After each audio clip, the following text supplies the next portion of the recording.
Енді бір мысал шығарайық. Жер бетінен қандай биіктікте еркін түсу үдеуі жердің бетінен екесе аз болады. Енді сұрақты шешу үшін ең бірінші G праймды ашып жазайық. G штрих тең болады. Үлкен G M қосылған R қосылған H-тың квадраты. Енді G штрих бізге неге тең? G бөлінген 2. Енді орнына жазайық оны. G бөлінген 2 тең G M R қосылған H. Бізде G неге тең? G тең G M бөлінген R квадратқа. Енді біз шаманы біздің орнына жазуға болады.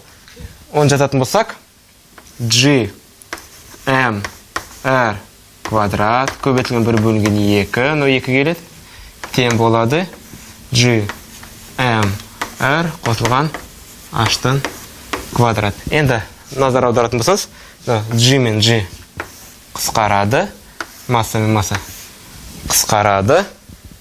Енді екі жақты да түбір астына алайық. Так, енді байқаңыздар. R квадрат R болып шығады, 2 түбір астында 2 болып шығады. Мына жерде не болды онда?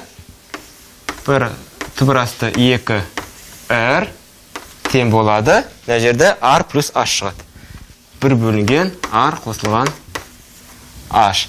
Енді бір-біріне көбейтетін болсақ, мына жерде R қосылған H тең болады. Түбір астында 2 көбейтілген R. Енді H-ты бір жаққа, R-лерді бір жаққа жинайық. Онда не болады? Түбір астында 2R минус R. Түбір астында 2-ні ол неге тең? 1/4. 1/4 минус 1 алатын болсақ, 0/4.